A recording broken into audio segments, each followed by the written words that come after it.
അസർ നമസ്കാരത്തിന് ഇമാമെന്ന് അദ്ദേഹത്തിന്റെ വീട്ടിൽ ഉമ്മയ്ക്ക് സുഖമില്ലാതെ വന്നപ്പോൾ അസിസ്റ്റന്റിനെ ഏൽപ്പിച്ചുകൊണ്ട് പോയതിന്റെ പേരിൽ മാസത്തിൽ ശമ്പളം കറക്റ്റ് ചെയ്യുമ്പോഴത്തേക്കും അദ്ദേഹത്തിന്റെ അസർ നമസ്കാരത്തിന്റെ 40 രൂപ കട്ട് ചെയ്യാൻ വേണ്ടി കമ്മിറ്റിയിൽ എഴുന്നേറ്റുകൊണ്ട് സംസാരിക്കുന്ന കമ്മിറ്റിക്കാരായി ആധുനിക തലമുറ മാറുകയാണ്. അതിനൊക്കെ വലിയ ആഗ്രഹം. ഉസ്താദിൻ്റെതാകുന്ന ശമ്പളം ഒരു 10 രൂപ കൂട്ടുന്ന വിഷയത്തിൽ സംസാരിക്കുമ്പോൾ അത് വേണ്ട എന്ന് പറഞ്ഞുകൊണ്ട് ആർജവത്തോടുകൂടി സംസാരിക്കുന്ന കമ്മിറ്റിക്കാരുള്ള കാലഘട്ടം.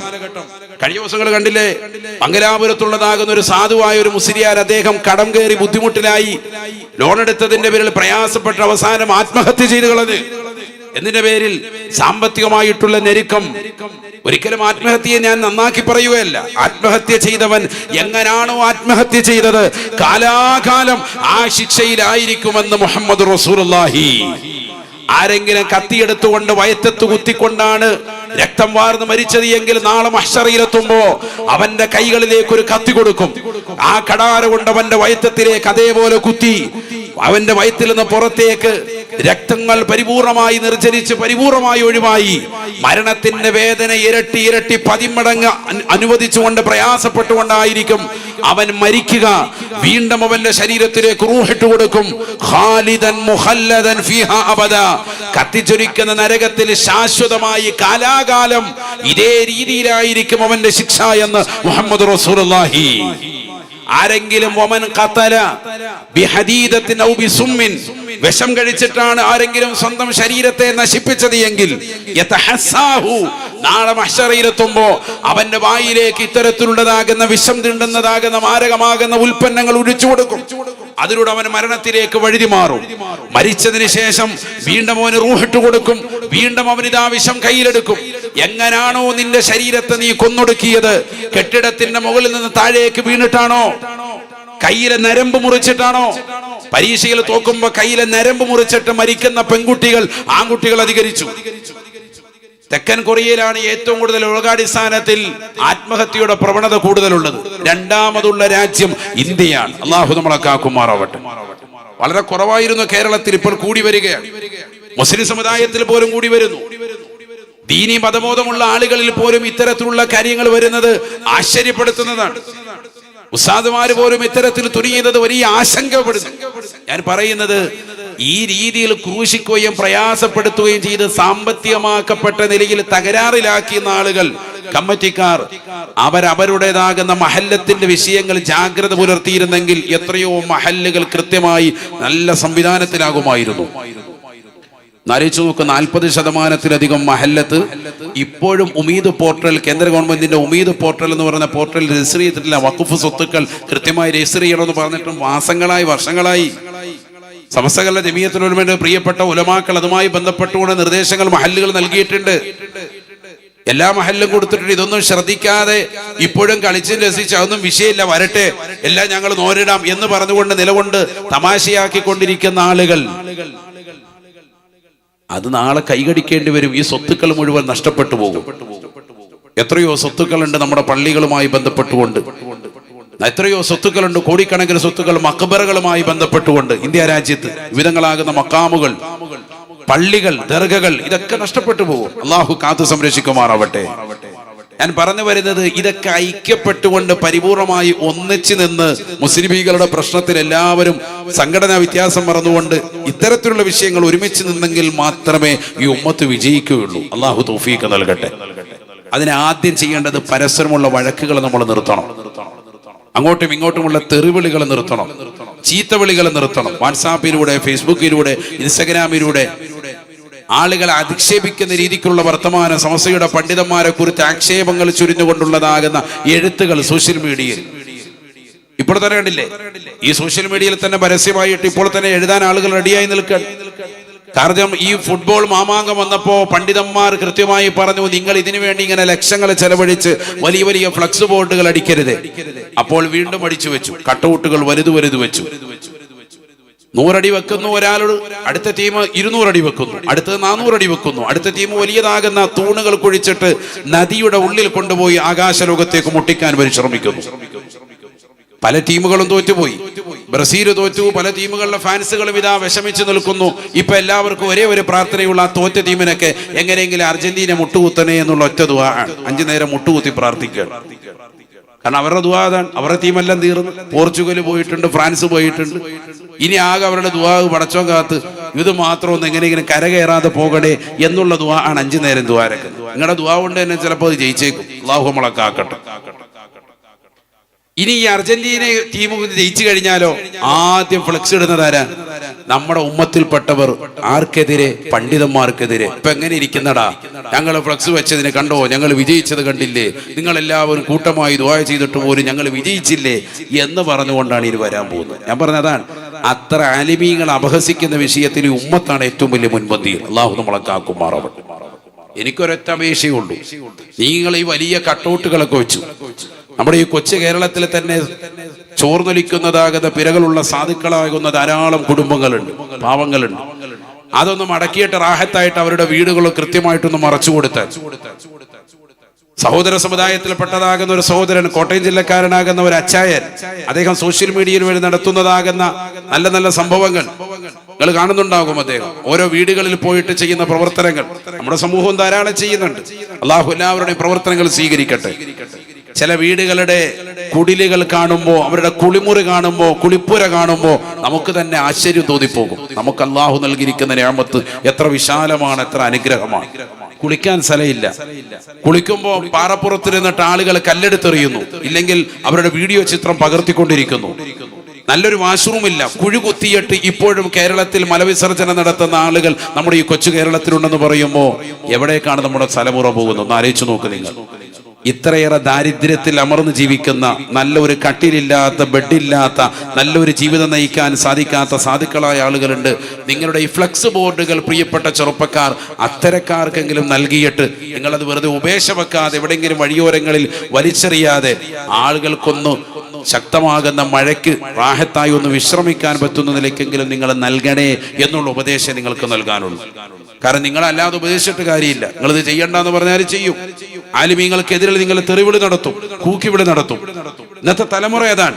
അതിലൊക്കെ രസം കണ്ടെത്താൻ, അതിലൊക്കെ എന്തോ സുഖമുണ്ട് എന്ന് മനസ്സിലാക്കാൻ, അതിലൊരുപാട് ആളുകൾ തനിക്ക് അനുകൂലമായിട്ട് തമ്പ് വെച്ചും ഒരുപാട് ആളുകളെ തനിക്ക് അനുകൂലമായിട്ടും ഡയലോഗുകൾ എഴുതുന്നതും കാണുമ്പോൾ ഇവൻ വലിയതാകുന്ന ആത്മഹർഷം കൊണ്ട് പുളകിതനാകുകയാണ്. യഥാർത്ഥത്തിൽ ഇവന്റെ ഈമാൻ ചോർന്നുകൊണ്ടിരിക്കുകയാണ്. അറിയണം, പുതിയ തലമുറ മനസ്സിലാക്കേണ്ട വസ്തുതയാണ്.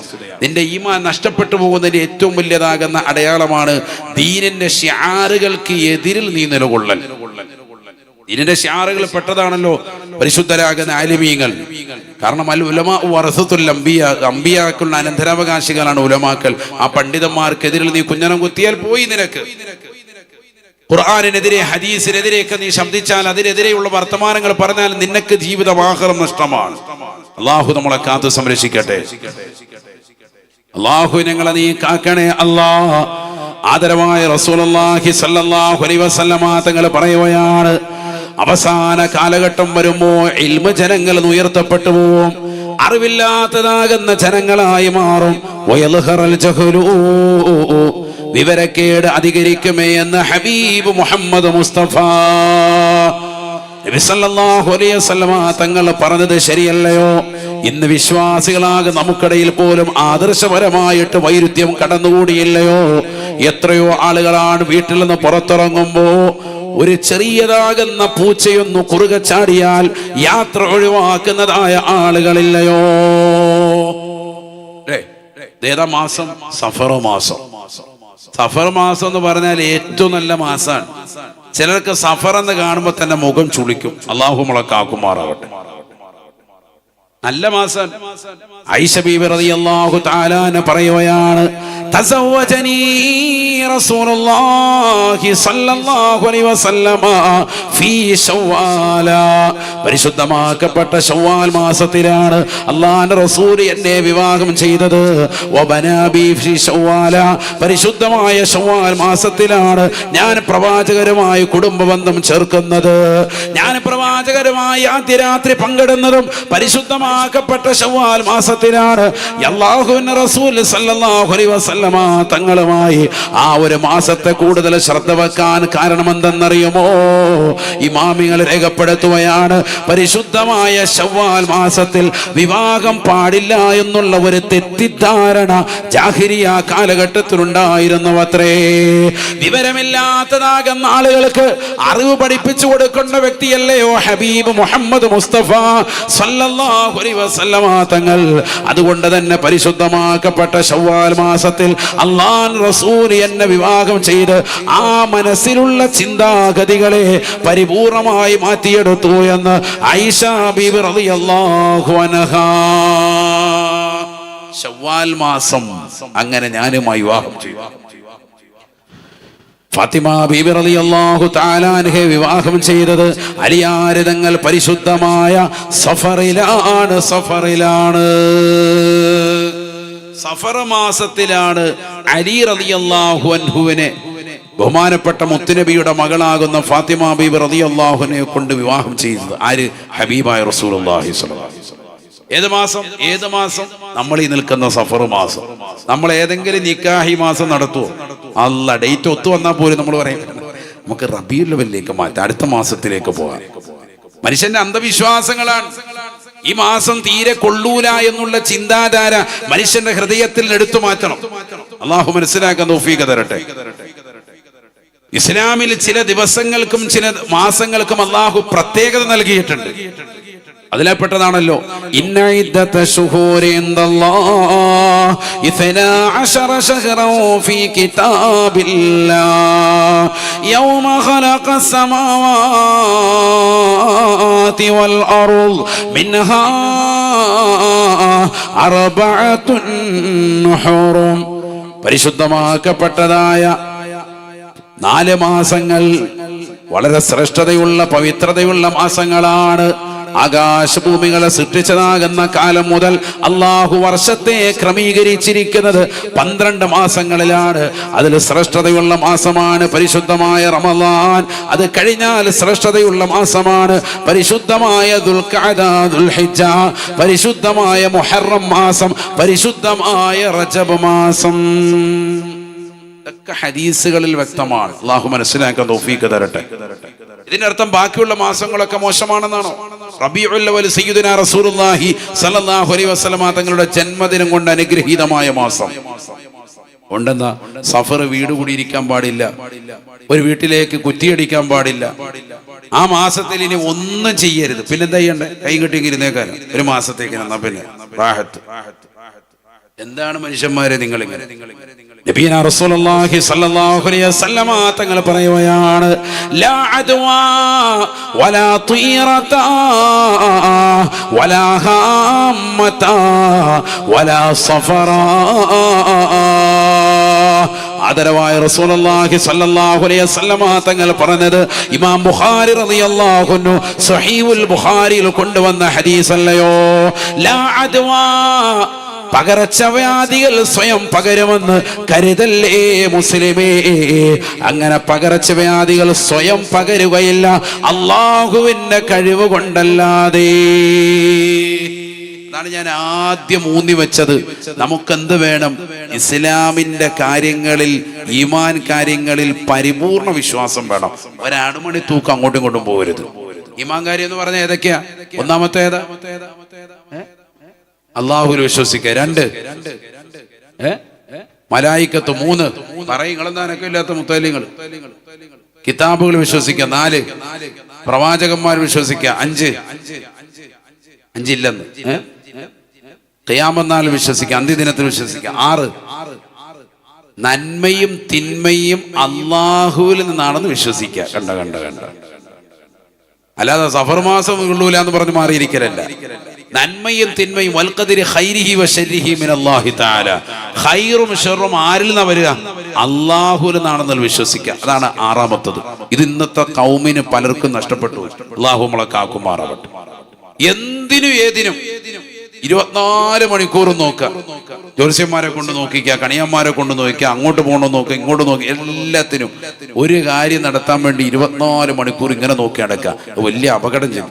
അള്ളാഹു നമ്മളെ കാക്കുമാറാവട്ടെ. നബിയുനാ റസൂലുള്ളാഹി സ്വല്ലല്ലാഹു അലൈഹി വസല്ലമ തങ്ങൾ പഠിപ്പിക്കുകയാണ്, ലാ അദ്വാ വലാ തീറതാ വലാ ഹമ്മതാ വലാ സഫറാ. ലാ അദ്വാ, പകർച്ചവ്യാധികൾ സ്വയം പകരുകയില്ല, അള്ളാഹുവിന്റെ തഖ്ദീറില്ലാതെ മുസ്ലിമേ നിനക്കൊരു പ്രയാസവും വന്നു ചേരുകയില്ല.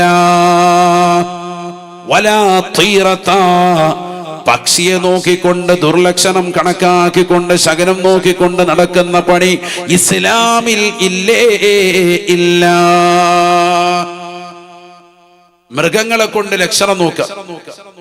ചില ആളുകളുടെ പ്രാവുമായിട്ട് നടക്കുക, ആ പ്രാവിൻ കൊണ്ട് ഇറങ്ങുമ്പോൾ ഒരു കാർഡ് എടുക്കും, എന്നിട്ട് ഭാഗ്യലക്ഷണം നോക്കുക. അതിനകത്ത് ഏതാണോ പടം വരുന്നത് അയാളെ വെച്ചുകൊണ്ട് ഇവരെന്ത് ചെയ്യും, കാര്യങ്ങൾ പറയും. ചിലര് പക്ഷി ഇങ്ങനെ പറത്തും. അറബികളുടെ ഒരു ശൈലിയായിരുന്നു, പക്ഷികൾ ഇങ്ങനെ പറക്കുന്ന പക്ഷിയെ കണ്ടുകൊണ്ടും അവർ തശാഉമ നടത്തും, ദുർലക്ഷണം നടത്തും, നല്ല ലക്ഷണം നോക്കും. പക്ഷി വലത്തോട്ടാണോ പറക്കുന്നത് എന്നാ യാത്ര റാഹത്താണ്, പക്ഷി ഇടത്തോട്ടാണോ പറക്കുന്നത് എന്നാ ഇപ്പൊ യാത്ര പോകണ്ട.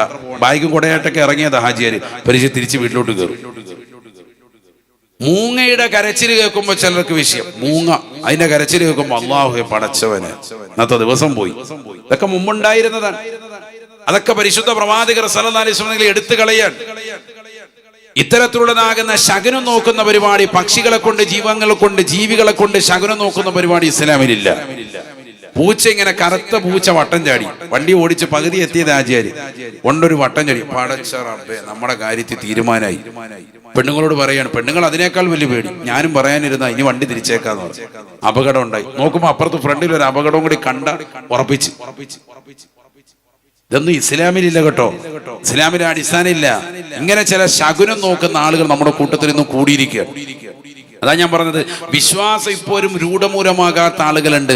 വിശ്വാസം എന്ന് പറഞ്ഞാൽ എല്ലാത്തിലും ഉണ്ട്. അള്ളാഹുവിലും റസൂലിലും കിതാബുകളിലും പ്രവാചകന്മാരിൽ മാത്രമല്ല, അന്ത്യദിനത്തിലും വിശ്വാസം വേണം. നന്മ തിന്മകൾ അള്ളാഹുവിങ്കൽ നിന്നുള്ളതാണ്, പടച്ചറപ്പിന്റെ തീരുമാനപ്രകാരമാണ് എന്നുള്ള വിശ്വാസം വേണം. ഇല്ലെങ്കിൽ പോയി. അലി റളിയല്ലാഹു അൻഹുവിന്റെ ചാരത്തേക്ക് മഹാനാകുന്ന അദി റളിയല്ലാഹു അൻഹു വരുന്നു. പൊട്ടിക്കരഞ്ഞുകൊണ്ടാണ് വരുന്നത്. അദി റളിയല്ലാഹു അൻഹുവിനോട് അലി റളിയല്ലാഹു അൻഹു ചോദിക്കുകയാണ്, എന്തിനാണ് നിങ്ങൾ കരയുന്നത്? അദി റളിയല്ലാഹു അൻഹു അലിയാർ തങ്ങളോട് പറയുകയാണ്, എനിക്കെന്റെ കണ്ണിന്റെ കാഴ്ച കുറഞ്ഞു പോയി. എന്റെ മക്കള് ചെറുപ്പത്തിലേ തന്നെ അവർ മരണപ്പെട്ടു പോയി. അതോർത്തിട്ടാണ് ഞാൻ കരയുന്നത്. അലി റളിയല്ലാഹു അൻഹു പറയുകയാണ്, അല്ലാഹുവിന്റെ ഖദർ ഖലായിൽ വിശ്വാസമില്ലേ? ഖുൽ ലൻ യുസീബനാ ഇല്ലാ മാ കതബല്ലാഹു ലനാ ലൻ യുസീബനാ ഇല്ലാ മാ കതബല്ലാഹു ലനാ.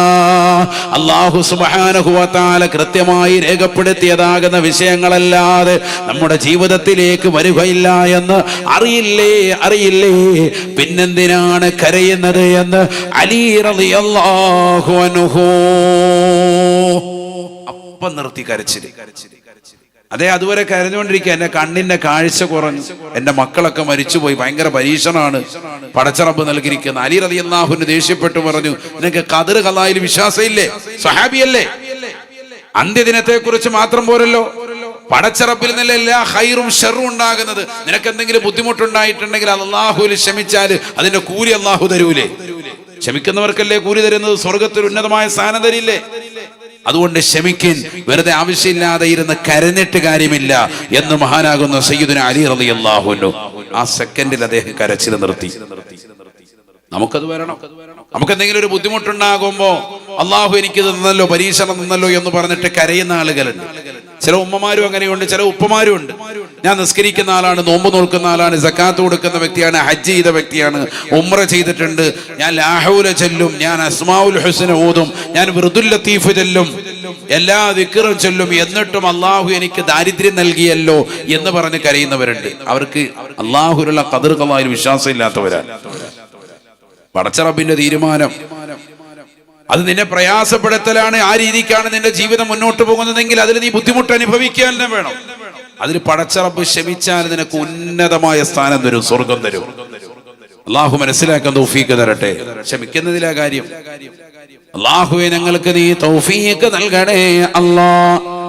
അതാ ഇബ്നു അബീ റബാഹ് റളിയല്ലാഹു അൻഹു പറയുകയാണ്, ഖാല ലീ ഇബ്നു അബ്ബാസ് റളിയല്ലാഹു അൻഹുമാ, അബ്ദുല്ലാഹി ഇബ്നു അബ്ബാസ് റളിയല്ലാഹു അൻഹു എന്നെ കണ്ടപ്പോൾ ഒരിക്കൽ എന്നോട് പറഞ്ഞു, അലാ ഊരിയന്നക മിൻ അഹ്ലിൽ ജന്ന, സ്വർഗാവകാശിയാകുന്ന ഒരു പെണ്ണിനെ നിനക്ക് ഞാൻ കാണിച്ചു തരട്ടെയോ, ദർശിപ്പിച്ചു തരട്ടെയോ? അലാ ഊരിയന്നക മിൻ അഹ്ലിൽ ജന്ന, സ്വർഗാവകാശിയാകുന്ന ഒരു പെണ്ണിനെ നിനക്ക് ഞാൻ കാണിച്ചു തരട്ടെ. അപ്പൊ ഞാൻ പറഞ്ഞു, ഞാൻ അത് കൊള്ളാമല്ലോ, സ്വർഗത്തിൽ കടക്കുന്ന ഒരു പെണ്ണിനെ ദുനിയാവിൽ വെച്ച് തന്നെ കാണാൻ കിട്ടുകയാണെങ്കിൽ അതാരാ? അവ പറഞ്ഞു, ഹാദിഹിൽ മർഅത്തു സൗദാഉ, ഈ കറുത്ത പെണ്ണാണ്. ഒരു കറുത്ത പെണ്ണ് അതിലേക്ക് കൊണ്ട് പോകുന്നുണ്ട്. ആ പെണ്ണിനെ കാണിച്ചിട്ട് പറഞ്ഞു, ഈ കറുകറുത്ത പെണ്ണാണ്. എന്താ ഈ പെണ്ണ് സ്വർഗത്തിൽ കിടക്കുന്നത്? അത്തത്തിൻ നബിയ സല്ലല്ലാഹു അലൈഹി വസല്ലം അവരൊരിക്കൽ നബി തങ്ങളുടെ അടുക്കൽ കടന്നു വന്നിട്ട് പറഞ്ഞു, നബിയേ, ഇന്നി അതസറഉ വതകശഫു യാ റസൂലല്ലാഹ്, എനിക്ക് അപസ്മാരമുണ്ടാകും റസൂലേ. അപസ്മാരത്തിന് രോഗമുണ്ടാകുമ്പോ ജനങ്ങൾക്കിടയിൽ വെച്ചുകൊണ്ട് അങ്ങനെ രോഗമുണ്ടായി നിലത്ത് കിടന്ന് ഞാനിങ്ങനെ തിരിഞ്ഞും മറിയുന്ന സമയത്ത് എന്റെ വസ്ത്രം വെളിവാകും, എന്റെ ഔറത്ത് വെളിവാകുന്നുണ്ട്. വല്ലാത്ത വിഷമമുള്ള രോഗമാണ് നബിയേ. ഫദ്ഉല്ലാഹ ലീ, തങ്ങൾ എനിക്ക് വേണ്ടി ഒന്ന് ദുആ ചെയ്യണേ ഹബീബേ. എനിക്ക് അപസ്മാര രോഗമുണ്ട്, തങ്ങൾ എനിക്കൊന്ന് ദുആ തരണം. നബി സല്ലല്ലാഹു അലൈഹി വസല്ലമ തങ്ങൾ അപ്പോൾ ആ പെണ്ണിനോടായി പറയുകയാണ്, ഇസ്ബിരി, പെണ്ണേ, നീ ഒന്ന് ക്ഷമിച്ചാൽ നിനക്ക് അല്ലാഹു ഉന്നതമായ സ്വർഗം നൽകി ആദരിക്കുമേ എന്ന് ഹബീബ് മുഹമ്മദ് മുസ്തഫ. നീ ക്ഷമിച്ചാല് അപസ്മാര രോഗമുള്ളവരൊക്കെ കേട്ടോ. ഈ ഹദീസ് ശരിക്കും മനസ്സിലായിക്കോ. ഈ ഹദീസ് വിശദീകരിച്ചുകൊണ്ട് ഇമാമിങ്ങൾ പറയുന്നുണ്ട്, ആ രോഗത്തിന്റെ മേൽ ക്ഷമിക്കാൻ നിന്നാൽ സ്വർഗം ഉറപ്പാണ്. അല്ലാഹു തൗഫീഖ് തരട്ടെ. അപസ്മാര രോഗം. അപ്പൊ ആ പെണ്ണ് പറഞ്ഞു, ഞാൻ ക്ഷമിക്കാനൊക്കെ റെഡിയാണ്, എനിക്കതിനൊന്നും വിഷയമില്ല. പക്ഷെ ഫദ്ഉല്ലാഹ ലീ അല്ലാ അതകശഫ, ഞാനിങ്ങനെ നിലത്ത് കിടന്ന് ഉരിയുന്ന സമയത്ത് അങ്ങോട്ടും ഇങ്ങോട്ടും തിരിയുമ്പോ എന്റെ തുണി വെളിവാകും, ഔറത്ത് വെളിവാകുമ്പോ അന്യരായ ആളുകൾ അത് കാണും. ഞാനൊരു പെണ്ണല്ലേ, നോക്കൂ നിങ്ങൾ, ബോധമില്ലാത്ത സമയമാണ്, അപസ്മാര രോഗം വരുന്ന സമയം. ആ സമയത്തുള്ളതാകുന്ന വിഷയം അവർക്ക് പ്രയാസമില്ല, തക്ലീഫില്ല അവർക്ക്. ആ സമയത്ത് ഔറത്ത് മറക്കില്ല, അവരുടെ മേൽ സ്വയം പറ്റൂലല്ലോ. ആ ഒരു അബോധാവസ്ഥയിൽ എന്റെ ഔറത്ത് വെളിവാകുന്നത് എനിക്ക് വല്ലാത്ത വിഷമം. അതുകൊണ്ട് ഉദ്ഉല്ലാഹ ലീ അല്ലാ തകശഫ, ഞാൻ അങ്ങനെ അപസ്മാരം വന്ന് നിലത്ത് വീഴുന്ന സമയത്ത് ചിലപ്പോൾ ജനമധ്യത്തിൽ ടൗണിലൊക്കെ കച്ചവടത്തിലേക്ക് നിൽക്കുമ്പോഴായിരിക്കും, എന്തെങ്കിലും സാധനം വാങ്ങാൻ കമ്പോളത്തിൽ പോകുമ്പോഴാണ് നിലത്തോട്ട് വീഴുക. അങ്ങനെ വീണ് ഇങ്ങനെ മറിയുന്ന സമയത്ത് അങ്ങോട്ടും ഇങ്ങോട്ടും കടന്ന് വായിലെന്ന് ഒരേയും പതയായിട്ടൊക്കെ ഇങ്ങനെ മറിയുന്ന സമയത്ത് എന്റെ വസ്ത്രം വെളിവാകും, ഔറത്ത് വെളിവാകാറുണ്ട്. അതുകൊണ്ട് ആ ഔറത്ത് വെളിവാകുന്ന പരിപാടി അതിന് ഇല്ലാതിരിക്കാൻ തങ്ങളൊന്ന് ദ്വാരക്കണം.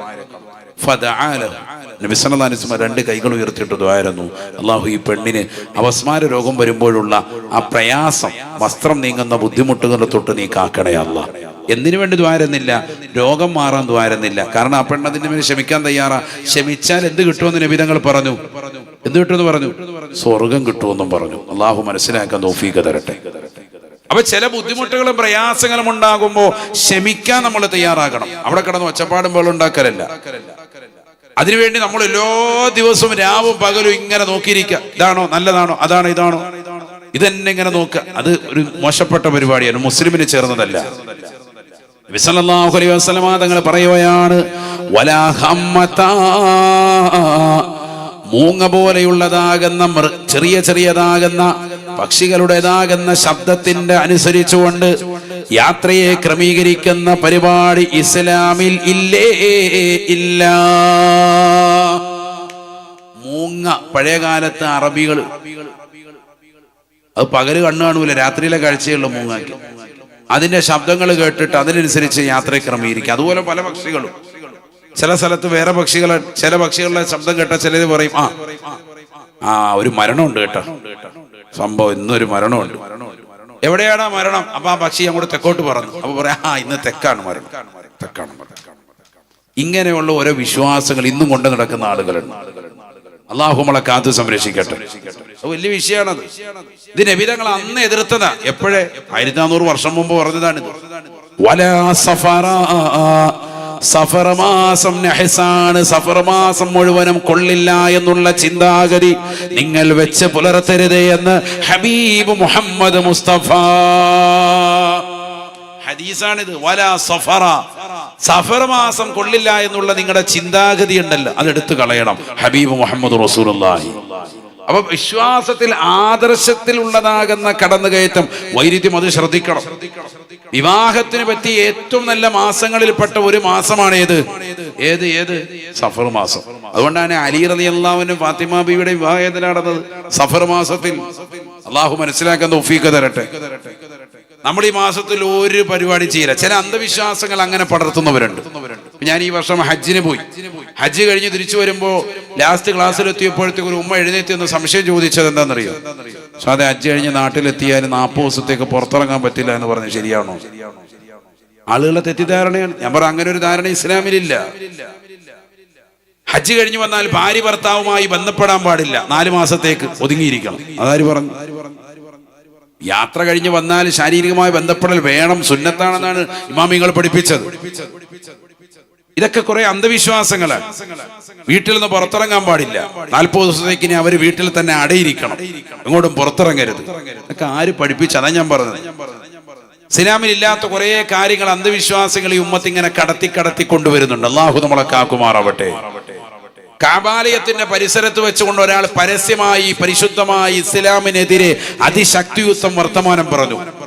പഴയ കാലഘട്ടം മുത്തുനബി സല്ലല്ലാഹു അലൈഹി വസല്ലം വരുന്നതിന് മുമ്പ് അവസാനം അയാൾ പറഞ്ഞു, ഈ കാബയ്ക്കൊന്നും ഒരു പുണ്യവും ഇല്ല, ഞാൻ കാണിച്ചു തരാന്ന് പറഞ്ഞ് നായില എന്ന് പേരുള്ളതാകുന്ന ആ നാട്ടിലെ അതിസുന്ദരിയാകുന്ന വേശ്യാവൃത്തി നടത്തുന്ന ഒരു പെണ്ണുമായി കാബയ്ക്കുള്ളിലേക്ക് കടന്നു. കാബയ്ക്കുള്ളിലേക്ക് കാലെടുത്ത് വെക്കുമ്പോൾ തന്നെ അല്ലാഹു സുബ്ഹാനഹു വ തആല ശിക്ഷയിറക്കി. രണ്ടുപേരും ശിലകളായി, കല്ലുകളായിട്ട് മാറി. അവരെ മനസ്സിലാക്കട്ടെ, കാബയ്ക്കുള്ളിൽ യാതൊരുവിധ ഗുണവുമില്ല എന്ന് തിരിച്ചറിയട്ടെ എന്ന് കരുതിയിട്ട് മുൻഗാമികളാകുന്ന ആളുകൾ കാബയുടെ പരിസരത്ത് തന്നെ, കാബയുടെ തെക്ക് കിഴക്കേ മൂലയിൽ തന്നെ ഇതിനെ വെച്ചു. ഈ ശിലകൾ മനുഷ്യരൂപത്തിൽ തന്നെ, മനുഷ്യന്റെ അതേ രൂപത്തിലും കോലത്തിലുള്ള ഈ കല്ലുകളെ കാബയുടെ പരിസരത്ത് വെച്ചു. എന്തിനാ വെച്ചതെന്തിനാ? ആളുകൾ തിരിച്ചറിയട്ടെ, കാബയ്ക്കുള്ളിൽ ഒരു ഗുണവുമില്ല, ഈ കാബ എന്ന് പറയുന്നത് വെറുതെയാണ്, പൊള്ളയാണെന്ന് പറഞ്ഞ് വാദിച്ചതാകുന്ന മനുഷ്യൻ കാബയ്ക്കുള്ളിലേക്ക് വേശ്യാപ്പെണ്ണുമായി വേശ്യാവൃത്തിക്ക് വേണ്ടി കടന്നപ്പോഴുണ്ടായ അള്ളാഹുവിന്റെ ശിക്ഷയാണ് രണ്ടുപേരെയും ശിലകളാക്കി മാറ്റിയത്. അവരെയാണ് ഈ പുറത്തു വെച്ചിരിക്കുന്നത്. എല്ലാവരും വന്ന് കാണാൻ തുടങ്ങി. 1 കൊല്ലം കഴിഞ്ഞു, 2 കൊല്ലം കഴിഞ്ഞു, 3ാമത്തെ കൊല്ലമായപ്പോൾ ആളുകൾ വന്ന് തൊട്ടുമുത്താൻ തുടങ്ങി. ഹജറുൽ അസ്വദ്, ആഹത്ത്. ആരെ? ഈ പെണ്ണുങ്ങളെ ആണിനെ. യഥാർത്ഥത്തിൽ ഇതെന്തിനാ വെച്ചിരിക്കുന്നത്? ഇവരെ പാഠം ഉൾക്കൊള്ളിക്കാൻ വേണ്ടിയിട്ടാണ്. ഇതാണ് ഈ ഉമ്മത്തിന്റെ അവസ്ഥ. അല്ലാഹു നമ്മളെ കാക്കുമാറാവട്ടെ. അവസാനം എന്ത് ചെയ്തു? ഇത് പ്രശ്നമാണെന്ന് മനസ്സിലാക്കിയിട്ട് സഫാ മലയുടെ പരിസരത്ത് വലിയതാകുന്ന, ഇന്നിപ്പോ ഗ്ലാസ് ഇട്ടിട്ട് തിരിച്ചിട്ടുണ്ട് ആ സഫാ മല, അവിടെ കൊണ്ടുവന്ന് മുള്ളുവേലി വെച്ചിട്ട് അതിനപ്പുറത്ത് വെച്ചു. കാരണം ഇത് ആളുകൾ ഇവരെ മനസ്സിലാക്കാൻ വേണ്ടിയാണ്. ഇതിന് അവിടെ എഴുതിയും വെച്ച്, ഇത് മുമ്പ് കാബയ്ക്കുള്ളിൽ വന്നുകൊണ്ട് വേശ്യാവൃത്തി നടത്തിയതാകുന്ന ആളുകൾ, അതിനുള്ളിൽ പരിശ്രമിച്ച ആളുകളെ അള്ളാഹു കാണിച്ചതാകുന്ന അദാബാണെന്ന് പറഞ്ഞു വെച്ചു. അപ്പോഴും ആളുകൾ അതിന്റെ പരിസരത്ത് വന്നിട്ട് സുജൂദ് ചെയ്യാൻ തുടങ്ങി. അള്ളാഹു നമ്മളെ കാക്കട്ടെ. അവസാനം അത് പൊട്ടിച്ചിട്ട് ധൂളികളാക്കിയിട്ട് വലിച്ചെറിഞ്ഞു എന്നാണ്. പൊട്ടിച്ചു കളഞ്ഞു. അല്ലാതെ രക്ഷയില്ല. കാരണം എന്താ? ഓരോ വർഷം കഴിയുന്നവരും ഓരോ പല കൗമാണ്, പല അന്ധവിശ്വാസങ്ങൾ പരത്തിക്കൊണ്ട് വരും. ഇത് മനുഷ്യന്റെ ഈമാനിനെ എപ്പോഴും ചാഞ്ചല്യപ്പെടുത്തും. അതുകൊണ്ടാണത് ഇമാമിങ്ങൾ തന്നെ പറഞ്ഞല്ലോ, നമ്മൾ മക്കാമുകളിൽ എത്തുമ്പോ ഖബർ ചുംബിക്കൽ സുന്നത്താണ്. ഖബർ ചുംബിക്കൽ നല്ലതാണ്. ഏത് നല്ല മഹത്തുക്കളാകുന്ന സാലിഹീങ്ങളാകുന്ന ആളുകളെ അവരുടെ മഖബറകളിൽ എത്തിയാൽ ചുംബിക്കൽ നല്ലതാണ്. പക്ഷെ ആ ചുംബനം എന്തായി മാറരുത്? നെറ്റിത്തടം വെച്ചുകൊണ്ട് സുജൂദായി മാറരുത്. വളരെ ശ്രദ്ധിക്കണം. ഞാൻ സാധാരണക്കാർ നല്ലതുപോലെ ശ്രദ്ധിക്കാൻ വേണ്ടി പറയാണ്. കാരണം ഒരു ആലിമായ ഒരു വ്യക്തി വന്നുകൊണ്ട് ചുംബിക്കുന്നത് കാണുന്നു. നമ്മൾ ചിലപ്പോൾ പുറകിൽ നിന്ന് നോക്കുമ്പോൾ നമ്മുടെ നോട്ടം എങ്ങനെയാ മനസ്സിലാകുക? ആ ഉസ്താദ് അവിടെ പോയിട്ട് നല്ല റാഹത്തായിട്ട് സുജൂദ് ചെയ്തു. അപ്പൊ നമ്മൾ പോയിട്ട് നല്ല റാഹത്തായിട്ട് ഒന്നുകൂടി സുജൂദ്. ലാ യസ്ജുദു ലി അഹദിൻ അഹദാ. ഒരു സൃഷ്ടി മറ്റൊരു സൃഷ്ടിക്ക് എന്ത് പാടില്ല? സുജൂദ് ചെയ്യാൻ പാടില്ല. സയ്യിദുനാ റസൂലുള്ളാഹി സ്വല്ലല്ലാഹു അലൈഹി വസല്ലം നബിതങ്ങൾ പറഞ്ഞ വാക്കാണ്. സുജൂദ് പാടില്ല, ഒരിക്കലും പാടില്ല. ഒരു മക്കാമിലും ഒരു വ്യക്തിക്കും സുജൂദ് പാടില്ല. അതുകൊണ്ട് തന്നെ ചുംബനമാണ് പറ്റുന്നത്. ചുണ്ടുകൊണ്ടാണ് ചുംബനം, എന്തുകൊണ്ടല്ല? നെറ്റി കൊണ്ടല്ല. അപ്പൊ നെറ്റിയും മൂക്കൊക്കെ വെച്ചിട്ട് പലരും ഖബറിന്റെ പരിസരത്ത് നിന്ന് സുജൂദ് ചെയ്യും. നമ്മൾ പല രാജ്യങ്ങളിൽ പോകുന്നവരാണല്ലോ. പ്രത്യേകിച്ച് കേരളത്തിന് പുറത്തു പോയാൽ ഇത്തരത്തിലുള്ള കാഴ്ചകൾ ധാരാളമാണ്. ഈ അറിവില്ലാത്ത ആളുകൾ ചെയ്യുന്നതാകുന്ന വീഡിയോകൾ പ്രചരിപ്പിച്ചുകൊണ്ടാണ് ഇവിടെ വിദേഹത്തിന്റെ ആളുകൾ പറയുക, സുന്നികളെ നോക്ക്, അവര് കുബൂരികളാണ്, ഖബറിന്മേൽ കണ്ടില്ല കടന്നു മറിയുന്നതെന്ന് പറഞ്ഞ് തെറ്റിദ്ധരിപ്പിക്കുന്നതിന്റെ കാരണം അതാണ്. യഥാർത്ഥത്തിൽ ഖബർ ചുംബിക്കൽ അനുവദനീയമാണ്, എന്ത് പാടില്ല, സുജൂദ് ചെയ്യാൻ പാടില്ല. വളരെ ശ്രദ്ധിക്കണം. അപ്പോൾ ശ്രദ്ധിക്കണേ, നമ്മൾ ചെന്നിട്ട് ഖബറിന്റെ സവിധത്തിലെത്തിയിട്ട് നമ്മൾ അങ്ങനെ ചുംബിക്കുമ്പോൾ പുറകിൽ ഒരാൾ നിൽപ്പുണ്ട്, അല്ലെങ്കിൽ ഒരു 10 പേര് നിൽപ്പുണ്ട്. അവർ ചിലപ്പോൾ നമ്മൾ ചെയ്യുന്നത് സുജൂദാണ് എന്ന് തെറ്റിദ്ധരിക്കുമെന്ന് കണ്ടാൽ തൽക്കാലം ആ ചുംബനം ഒഴിവാക്കല നല്ലത്. കാരണം എന്താ, നമ്മളിങ്ങനെ ചെയ്യുമ്പോൾ പുറത്തോട്ട് പറയുന്നുണ്ടോ അത് പറയാൻ പറ്റുമോ, ഞാനിപ്പോ ഒരു ഉമ്മ എടുത്തതാ കേട്ടോ, അല്ലാതെ എന്ത് ചെയ്തതല്ല, സുജൂദ് ചെയ്തതല്ല എന്നൊന്നും അവിടെ പറഞ്ഞു നടക്കലും പറ്റൂല. നമ്മളെ കാണുന്ന ജാഹിലീങ്ങൾ പാവങ്ങളുണ്ട്, അവര് നമ്മൾ കണ്ടെന്ന് ചെയ്താൻ കാത്തിരിക്കാൻ. അപ്പൊ അങ്ങനെ സംശയം ഉദിപ്പിക്കുന്ന ഒരു സ്ഥലത്തെത്തിയാൽ തൽക്കാലം ആ ചുംബനം ഒഴിവാക്കല നല്ലത് എന്ന് പഠിപ്പിച്ച മതമാണ് പരിശുദ്ധമായ ഇസ്ലാം. അള്ളാഹു മനസ്സിലാക്കാൻ തൗഫീഖ് തരട്ടെ. കഅബയുടെ പരിസരത്ത് ചുണ്ടുകൊണ്ട് ചുംബിക്കൽ ഏറ്റവും ശ്രേഷ്ഠതയുള്ള കല്ലുണ്ടേത്? പരിശുദ്ധമായ ഹജറുൽ അസ്വദ്. കൈകൊണ്ട് തടവി ചുംബിക്കേണ്ട കല്ലുണ്ട്, പരിശുദ്ധമായ ഹജറുൽ അസ്വദ്. റുക്കുനിൽ യമാനി കൈകൊണ്ട് തടവിയിട്ട് ചുംബിക്കേണ്ടതാകുന്ന കല്ലാണ്. ഇങ്ങനെ ഓരോന്നുണ്ട്.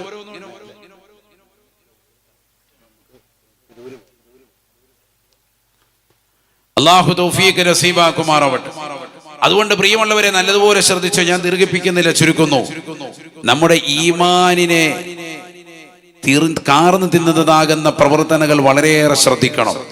അതിൽ ആദർശത്തിൽ വൈരുദ്ധ്യത വരാൻ പാടില്ല, കൃത്യമായി പഠിക്കണം. അതവിടെ നേരത്തെ മുസൽ വൈസി ഉസ്താദ് പറഞ്ഞതാണ്, ഏതാണ് സുന്നത്ത് ജമാഅത്ത്, എന്താണ് സുന്നത്ത് ജമാഅത്തിന് വിരുദ്ധമുള്ളത് എന്നുള്ളത് നമ്മൾ നല്ലതുപോലെ പഠിച്ചേ പറ്റൂ.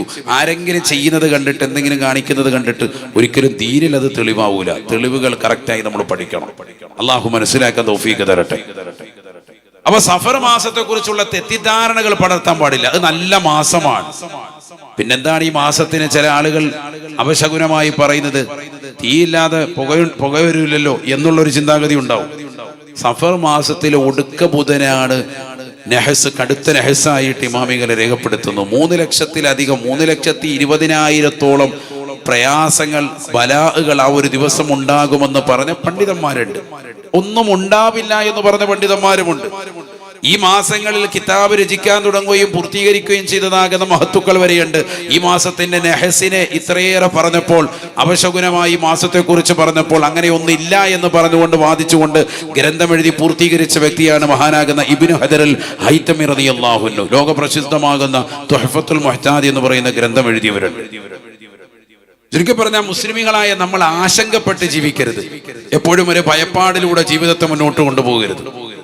നല്ല ദിവസങ്ങളും നല്ല സമയങ്ങളും ഉണ്ട്. വെള്ളിയാഴ്ച ദിവസം ഏറ്റവും ശ്രേഷ്ഠമായ ദിവസമാണ്. സയ്യിദുൽ അയ്യാമി യൗമുൽ ജുമുഅ. ആഴ്ചകളിൽ ഏറ്റവും നല്ല ശ്രേഷ്ഠമായ ദിവസമാണ് ജുമുഅ ദിവസമെന്ന് സയ്യിദുനാ റസൂലുള്ളാഹി.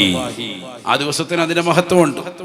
അതുകൊണ്ടാണല്ലോ സലാത്ത്, അന്നത്തെ ദിവസത്തെ സലാത്ത് എന്നിലേക്ക് നേരിട്ട് എത്തിക്കും നിങ്ങളുടെ സലാത്ത് സലാം എന്ന് മുഹമ്മദ് റസൂലുള്ളാഹി. വെള്ളിയാഴ്ച ദിവസം അൽക്കഹഫ് പോകുന്നതിന് മഹത്വമുണ്ട്. വെള്ളിയാഴ്ച രാവിലെ മഹത്വമുണ്ട്. വ്യാഴാഴ്ചയുടെ സുന്നത്തുമിന് ശ്രേഷ്ഠതയുണ്ട്. തിങ്കളാഴ്ച നബിതങ്ങൾ ജനിച്ച ദിവസം കൂടി ആയതുകൊണ്ട് വ്യാഴത്തേക്കാൾ ഏറ്റവും കൂടുതൽ തിങ്കളിനാണ് സുന്നത്ത് നോമ്പിന് മഹത്വമെന്ന് സയ്യിദുനാ റസൂലുള്ളാഹി സ്വല്ലല്ലാഹു അലൈഹി വസല്ലം തങ്ങൾ വിശദീകരിച്ചിട്ടുണ്ട്. അപ്പൊ ദിവസങ്ങൾക്ക് അങ്ങനെ എങ്ങനെ മഹത്വങ്ങളുണ്ട്, പോരിശയുണ്ട്. യാത്രയ്ക്ക് ഏറ്റവും നല്ല അനുയോജ്യമായ ദിവസങ്ങൾ പറയുന്നുണ്ട്. യാത്ര പോകാൻ ഏറ്റവും നല്ല സമയം റസൂലുള്ളാഹി സ്വല്ലല്ലാഹു അലൈഹി വസല്ലം തങ്ങൾ തിരഞ്ഞെടുത്തത് എല്ലാ ദിവസവും പ്രഭാതത്തിലാണ്. പ്രഭാത സമയത്ത്, വ്യാഴാഴ്ച ദിവസം, തിങ്കളാഴ്ച ദിവസം, അതിന്റെ പ്രഭാത സമയങ്ങളിൽ യാത്ര തുടങ്ങുക. ജുമുഅ ദിവസം നിങ്ങൾ യാത്ര തുടങ്ങുന്നത് പ്രഭാതത്തിലാണ്. അന്നത്തെ ജുമുഅ നിങ്ങൾക്ക് നഷ്ടപ്പെടുമെന്ന് കണ്ടാൽ ആ ജുമുഅ ഏറ്റവും നല്ല ദിവസമാണെങ്കിൽ പോലും യാത്ര പോകരുത് എന്ന് പഠിപ്പിച്ചു പരിശുദ്ധമായ ഇസ്ലാം. ശരിക്കും മനസ്സിലാക്കണം, വെള്ളിയാഴ്ച ദിവസം എല്ലാ ആഴ്ചകളിലും നല്ല ദിവസമാണ്. പക്ഷെ ജുമുഅ നഷ്ടപ്പെടുമെന്ന് കണ്ടാൽ അന്നത്തെ രാവിലത്തേതാകുന്ന യാത്ര പോകൽ നല്ലതല്ല. ജുമുഅ നഷ്ടപ്പെടുമെന്ന് കണ്ടാൽ ആ യാത്ര ഒഴിവാക്കണം. നോക്കൂ നിങ്ങൾ, ഇത്രയേറെ കൃത്യമായി വിശദീകരിച്ചു തന്നിട്ടുണ്ട് പരിശുദ്ധമായ ഇസ്ലാമിൽ. നല്ല ദിവസങ്ങളും നല്ല സമയങ്ങളും. ബൂരിക്കലി ഉമ്മത്തി ഫി ബുക്കുരിഹാ, ഒരു ഹദീസിൽ കാണാം, എന്റെ സമുദായത്തിന്റെ പ്രഭാതങ്ങളിൽ ബറക്കത്ത് ചെയ്യപ്പെട്ടിരിക്കുന്നു മുഹമ്മദ് റസൂലുള്ളാഹി. നബി തങ്ങൾ ദുആയിൽ എന്നിട്ടുണ്ട്, അല്ലാഹുമ്മ ബാരിക് ലി ഉമ്മത്തി ഫി ബുകൂരിഹാ, എന്റെ സമുദായത്തിന്റെ പ്രഭാതങ്ങളിൽ നീ ബറക്കത്ത് ചൊരിയണേ എന്നും മുഹമ്മദ് നബി സല്ലല്ലാഹു അലൈഹി വസല്ലം. രാവിലെ സുബൈ നമസ്കാരം കഴിഞ്ഞ് അതുകൊണ്ട് തന്നെ ഉറങ്ങാൻ പാടില്ല. സുബൈ കഴിഞ്ഞിട്ട് ഉദയത്തിന്റെ സമയം വരെ ദിക്റിലായി ഒരാൾ കഴിഞ്ഞുകൂടിയാൽ ഖൗമൻ സല്ലവു സുബ്ഹ വദക്കറുല്ലാഹ അസ്സ വജല്ല ഹത്താ തതുലു അശ്ശംസു തഅദിലു ഉംറതൻ താമ്മതൻ താമ്മതൻ താമ്മ. പരിപൂർണമായ ഉംറ നിർവഹിച്ച പ്രതിഫലം അവൻ അല്ലാഹു രേഖപ്പെടുത്തുമെന്ന് സയ്യിദുനാ മുഹമ്മദ് റസൂലുള്ളാഹി സ്വല്ലല്ലാഹു അലൈഹി വസല്ലം. നോക്കൂ നിങ്ങൾ, ഒരാൾ സുബൈ നമസ്കരിച്ചിട്ട് ഉദയത്തിന്റെ സമയം വരെ ദിക്റിലായി അവനവന്റെ വീട്ടിൽ, സ്ത്രീകൾ അവരവരുടെ വീട്ടിൽ, പുരുഷന്മാർ പള്ളിയുടെ അകത്തളങ്ങളിൽ ജമാഅത്തായി നമസ്കരിച്ചിട്ട് നിസ്കാര മുസല്ലയിൽ ഉദയത്തിന്റെ സമയം വരെ ഇരുന്ന് ദിക്ർ ചൊല്ലിയാൽ തന്നെ പരിപൂർണമായ ഉംറയുടെ പ്രതിഫലം. അതാ സമയത്തിന്റെ പ്രത്യേകതയാണ്, വേറൊരു സമയത്തിനും അങ്ങനെയില്ല. ഇങ്ങനെ ഇസ്ലാമിൽ സമയങ്ങളെ കൃത്യമായി മാനിച്ചു നൽകിയിട്ടുണ്ട്. ആ സമയങ്ങളെയും സന്ദർഭങ്ങളെയും യാത്ര പുറപ്പെടുന്ന ദിവസങ്ങളെയും ഒക്കെ ശ്രദ്ധ കേന്ദ്രീകരിച്ചുകൊണ്ട് ജീവിച്ചാൽ അതിൽ ഖൈറുണ്ട്. മറ്റൊരു ഹദീസിലുണ്ട്, മൻ സല്ല സുബ്ഹ ഫഹുവ ഫീ ദിമ്മത്തില്ലാ. ആരെങ്കിലും സുബഹി നമസ്കാരം കറക്റ്റായി നിസ്കരിച്ചു പോന്നാൽ, അവ്വൽ ജമാഅത്തായിട്ട് അവ്വൽ വഖത്തിൽ നിസ്കരിച്ചാൽ ഫഹുവ ഫീ ദിമ്മത്തില്ലാഹി, അല്ലാഹുവിന്റെ ഉത്തരവാദിത്തത്തിലാണ് അവൻ. അവന്റെ എല്ലാ കാര്യങ്ങളും ആര് കറക്റ്റ് ചെയ്യും? അല്ലാഹു കറക്റ്റ് ചെയ്യും. ഒന്നും ടെൻഷൻ അടിക്കണ്ട. അല്ലാഹു തൗഫീഖ് തരട്ടെ. ഇതൊക്കെ നമ്മൾ നോക്കണം. നബീനാ റസൂലുള്ളാഹി സ്വല്ലല്ലാഹു അലൈഹി വസല്ലമ തങ്ങൾ പറയുകയാണ്, ആരെങ്കിലും ആരെങ്കിലും ഒരു ജ്യോത്സ്യനെ സമീപിക്കുകയും അവൻ പറയുന്ന വാക്കുകളെ അതേപോലെ അക്ഷരം പ്രതി അനുസരിക്കുകയും അത് വാസ്തവമാണെന്ന് കണക്കാക്കിക്കൊണ്ട് നിലകൊള്ളുകയും ചെയ്താൽ ഫഖദ് കഫറ ബിമാ ഉൻസില അലാ മുഹമ്മദിൻ സല്ലല്ലാഹു അലൈഹി വസല്ലമ. ആദരമായ റസൂലുള്ളാഹി സല്ലല്ലാഹു അലൈഹി വസല്ലമ തങ്ങൾക്ക് ഇറക്കപ്പെട്ടതായ പരിശുദ്ധമായ ഖുർആൻ കൊണ്ടവൻ പരിപൂർണമായി അവിശ്വസിച്ചവനാണ് എന്ന് ഹബീബ് മുഹമ്മദ് മുസ്തഫ. ജ്യോത്സ്യനെ സമീപിച്ചിട്ട് അയാൾ പറയുന്ന കാര്യങ്ങളൊക്കെ കേട്ടാൽ ഇന്നുകൊണ്ട് ഈ ഉമ്മത്തിൽ പർദ്ദ ധരിച്ചതാകുന്ന ഉമ്മമാര് ജ്യോത്സ്യന്മാരുടെ അടുക്കൽ പോകുന്നു. മൻ തകഹന അവിസ്തഖ്സമ. ആരെങ്കിലും ഒരാൾ ജ്യോത്സ്യനെ സമീപിച്ചാൽ, അല്ലെങ്കിൽ ഭാഗ്യപരീക്ഷണം നടത്താൻ ചില ആളുകളുണ്ടല്ലോ കണക്ക് നോക്കിയിട്ട് പറയുന്നവർ, അത്തരക്കാരുടെ അടുക്കൽ ആരെങ്കിലും പോയാൽ നബി സല്ലല്ലാഹു അലൈഹി വസല്ലം തങ്ങൾ പറയുന്നു, ലം തുഖ്ബൽ ലഹു സലാത്തുൻ 40 യൗമ. 40 ദിവസത്തേക്ക് അവന്റെ നമസ്കാരം അല്ലാഹു സ്വീകരിക്കില്ല. അല്ലാഹു മുളക്കാക്കുമാറാവട്ടെ. 40 ദിവസം പിന്നെ നിസ്കരിച്ചിട്ട് വരും കാര്യമില്ല. അല്ലാഹു തആലക്ക് വേണ്ട. ഫഖദ് അശ്റക, അവൻ അല്ലാഹുവിനോട് പങ്കു ചേർത്ത് ആരാധന നിർവഹിച്ചവനാണ്. അതുകൊണ്ട് ശ്രദ്ധിക്കണം, നമ്മൾ ഈമാൻ തെറ്റിപ്പോകാൻ പാടില്ല. വിശ്വാസികൾ ആവശ്യമില്ലാത്ത പണിക്ക് പോകരുത്. കാണുന്ന എല്ലാത്തിനും ദിവസങ്ങൾക്ക് അങ്ങോട്ടും ഇങ്ങോട്ടും നടക്കുന്നതിനും പോകുന്നതിനും ഒക്കെ അങ്ങനെയുള്ളതാകുന്ന പരിപാടികൾ നടത്തി 24 മണിക്കൂറും അതിന്റെ പുറകിൽ നിൽക്കുന്ന ആളുകൾ വളരെയേറെ ഗൗരവത്തിൽ ചിന്തിക്കണം. ആദർശത്തിൽ നിങ്ങൾക്ക് എവിടെയോ വൈരുദ്ധ്യം വന്നു പോയിട്ടുണ്ട്. അതുകൊണ്ട് ഇമാം റാസി റളിയല്ലാഹു അൻഹു, ഫഖറുദ്ദീൻ റാസി റളിയല്ലാഹു അൻഹു പറഞ്ഞത് മനസ്സിലേക്ക് വരട്ടെ. ഒന്നാമതായി ആദ്യമായി നമ്മുടെ ജീവിതത്തിൽ വരേണ്ടത് അത്തസ്ദീഖു. പരിശുദ്ധ പ്രവാചകർ സല്ലല്ലാഹു അലൈഹി വസല്ലമ തങ്ങളെ അടക്കം ഇസ്ലാമിൽ ഈമാൻ കാര്യങ്ങൾ 6 എണ്ണമാണ്. അതിൽ പരിപൂർണമായി ഹൃദയം കൊണ്ട് രൂഢമൂലമായ വിശ്വാസം നമുക്കുണ്ടാവണം. അള്ളാഹുവിലും അവന്റെ മലക്കുകളിലും കിതാബുകളിലും പ്രവാചകന്മാരിലും അന്ത്യദിനത്തിലും അടക്കം അള്ളാഹുവിൽ നിന്നാണ് നന്മതിന്മകൾ അടക്കം ഉണ്ടാവുന്നത് എന്നുള്ള അചഞ്ചലമായ വിശ്വാസം നമ്മളിൽ രൂഢമൂലമാകണം. അങ്ങനെ ഉണ്ടെങ്കിലേ അവൻ ആരും ആകുകയുള്ളൂ, ലാ ഇലാഹ ഇല്ലല്ലാഹ് എന്ന കലിമയിൽ അടിയുറച്ചവനാകുകയുള്ളൂ. അങ്ങനെ അടിയുറച്ച മഹത്തുക്കളാണ് ബഹുമാനപ്പെട്ടതാകുന്ന തൃപ്പരിച്ചി ഉസ്താദ് അടക്കമുള്ള മഹാന്മാർ. നിങ്ങൾ നോക്കി, ഈ സഫർ മാസത്തിൽ എത്രയോ മഹത്തുക്കളൊക്കെ മരണപ്പെട്ടു പോയവരുണ്ട്. അതിന്റെ അർത്ഥം എന്താ? ഇങ്ങനെ പറയാൻ പറ്റുമോ? അവര് വളരെ മോശപ്പെട്ട മാസത്തിലാണ് മരിച്ചത്. അങ്ങനെ എണ്ണാനാണെങ്കിൽ എത്ര സാലികളുണ്ട് ഈ മാസത്തിൽ മരിച്ചത്? എത്ര പേരുടെ ആണ്ടാണ് ഈ മാസത്തിൽ നമ്മൾ കഴിച്ചു കൊടുത്തത്? അപ്പൊ അവരൊക്കെ മോശപ്പെട്ട ആളുകളാ?